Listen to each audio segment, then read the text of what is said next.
Welcome on board to a brand new outbreak where a zoonotic is yet again on the verge, calling it perhaps a time for another deadly pandemic. While it can be mild, causing fever and vomiting, the other end can bring about coma, resulting in death.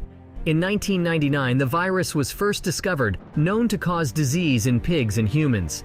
Being a source of benign endemics in Singapore, Malaysia, Bangladesh, and even India, is this virus going to be another benign entity, or is it time for another deadly breakdown? What adds to the worry is that there is yet to be a proven treatment or effective prevention strategy that's yet to be known to humanity. The situation in India has escalated as the virus's lethality was confirmed with the tragic loss of 2 lives. In response, a high-level meeting presided over by the Health Minister of Kerala was convened. Kannur, Wayanad, and Malappuram regions are on heightened alert, as they are suspected to be home to several people with possible symptoms. The resulting chaos led to school closures, social distancing, and orders to restrict vehicular movements. However, essential businesses, including food and medicines, can operate between 7 a.m. and 5 p.m. In other words, pandemic preparedness and biosecurity have already emerged and are expected to evolve if the situation remains uncontrolled. Case studies around the globe. According to World Health Organization data, over 600 instances of human Nipah virus infections were documented from 1998 to 2015. As of date, there's a total list of 1,233. Though to be the contacts in India, these are being tested. However, until now, the number of confirmed cases has been 6 in total. The high mortality is what is causing immense tension and attention.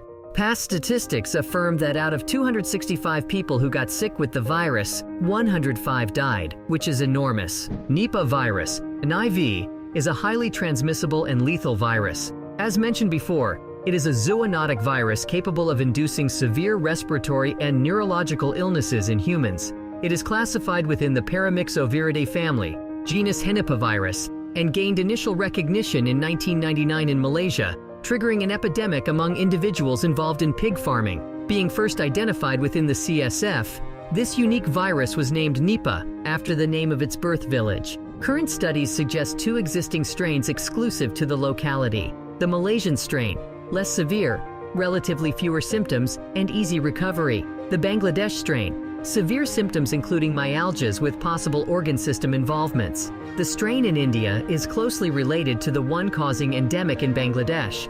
This explains the additional heart involvement and serious complications emerging in India as the strain evolves. Being an RNA virus, it can adapt to host emerging possibilities, thereby improving through genetic mutations, yet causing serious threat of more and more virulence. How long it takes the virus to establish and cause disease? It is usually determined by the incubation period. If the term is new to you, it's the time frame between the point of contact, which means the exposure until the very first symptom appears. According to WHO, the Nipah virus takes about 14 days. However, in some reported cases, it can be over a month. 45 days is the most extended reporting duration. How Nipah virus is transmitted? The main reservoir of the disease is thought to be a fruit bat, similar to COVID-19. Not only is the virus transmitted via direct human-human contact, but there is comfortable evidence proving it passes to humans via an intermediary. For instance, the following can be a few possibilities. Raw products such as fruits and meat are infected via saliva, secretions of either the reservoir or an intermediary. Contact via secretions of humans, which can either be urine, blood, saliva, and in some instances, respiratory aerosols. In some rare instances, the fruit handlers served as a means of spread. However, the current studies have not proved a transplacental spread, which means the possibility of mother-to-child transmission has yet to be proven. The intermediate host varies from pigs to horses depending upon the area-wise distribution. This proves the virus is well adapted to survive in various non-human reservoirs, a matter of great concern. Identifying the initial symptoms. Like any viral entity, the initial symptoms are subtle, making it impossible to detect at this phase. These include fever, sore throat, vomiting, fatigue followed by malaise, which is a term used for muscle aches. While a person might completely recover following this stage, the other possibility includes organ involvement, including the respiratory or central nervous system. Respiratory system. The respiratory system can cause atypical pneumonia with mild cough and low-grade fever, and the individual is generally well enough for everyday tasks. The other extreme can lead to respiratory distress, a severe medical condition requiring urgent care and intervention. Central nervous system. The involvement of this is perhaps the most lethal outcome. Remember that it's also responsible for major post-infective complications. The initial prodrome can include dizziness and altered consciousness levels. However, as soon as the brain substance is involved, it can lead to seizures and coma.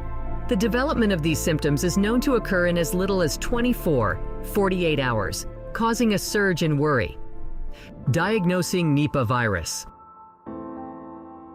As the disease becomes more and more prevalent, so does the need for timely diagnosis and isolation. The only effective current regimen is a detailed history, ruling out contact history and identifying the initial subtle symptoms. The other means can include the real-time polymerase chain reaction, RT-PCR, conducted on bodily fluids. Further, detecting antibodies using enzyme-linked immunosorbent assay, ELISA, or culturing can be the mainstay. However, PCR demands efficient sampling and adequate transportation, which demands safe and timely transport to the labs. Current management strategies for Nipah virus. The guidelines for managing NIV infection primarily involve general supportive care and assurance of adequate fluid and oxygen therapy according to need. Antipyretics and sponging for management of fever. Anti-epileptic drugs and injectables for acute management of seizures. Fluids and inotropic support in case of shock. Antivirals such as remdesivir and ribavirin are shown to be beneficial and are currently under study as the definitive use of these still needs to be determined. The use of monoclonal antibodies, which is a therapeutic milestone and involves the administration of preformed immunity, is in development and evaluation. These are incredibly beneficial. Implementing measures to prevent disease transmissions, such as isolation and safe handling, is the key in all cases. Since no effective vaccine or treatment guide is yet established for preventing and curing the Nipah virus, prevention is the only means of staying safe. This demands a responsible effort by the general public and the health departments. This cumulative effort can result in controlling the contact, limiting exposure. In a nutshell, the following measures are life-saving. Controlling the contact. Limiting the direct contact is the mainstay of prevention. This includes the human-human interaction and the contact with the reservoirs and intermediates. In other words, careful animal and fruit handling is pivotal. Ensure quality hygiene, from washing hands frequently to thoroughly cooking and avoiding raw food. For instance, using raw date palm sap is a significant source. Effective surveillance. This includes an effort by higher authorities for timely detection and reporting of Nipah virus cases. Developing comprehensive systems alongside public awareness and education efforts is needed to avoid a deadly outbreak. Healthcare measures. The effort of the infection control authorities is essential to prevent significant patient-patient and patient-doctor transmissions. For instance, using effective personal protective equipment is the need of the hour. Strict adherence to safe handling of specimens and isolation protocols is a must-have practice. Current research on Nipah virus. As a threat emerges, so does the effort to develop an effective strategy. The current focus is the development of an mRNA-based vaccine built via proteins of the Hendra virus and vesicular stomatitis virus to transport a Nipah virus protein. Additionally, the International Center for Diarrheal. The disease research in Bangladesh is researching approximately 50 Nipah survivors. The current focus is the body's immune response to the virus. It could lead to the development of yet another effective vaccine. The wonderful news is here. Be one in this age of survival of the fittest to withstand whatever the environment throws at you. In light of that, here are some options for you. Zinc supplements. The replication of the Nipah virus depends on specific zinc-binding sites. Zinc can, therefore, prevent the spread of illness if it adheres to these areas. In this sense, Pfizer Zinc Stress Tabs are a particular favorite. Probiotics and vitamin D supplements are essential for maintaining a healthy body and gut. Adding garlic, ginger, and peppers to food is one of the oldest cooking tricks proven effective during COVID-19. In addition, it's important to drink enough water and get enough sleep. The disease causes 20% of patients to experience lasting neurological deficits of encephalitis and can cause a range of possibilities ranging from recurrence to delayed onset symptoms. With the fatality rate ranging from 40 to 75%, compared to less than 10% of COVID-19, This Nipah virus is a matter of utmost immediate concern for the public and health authorities. Vigilant surveillance, rapid response measures such as early detection, and prompt action followed by research into effective prevention and treatment are essential to address this worrisome threat.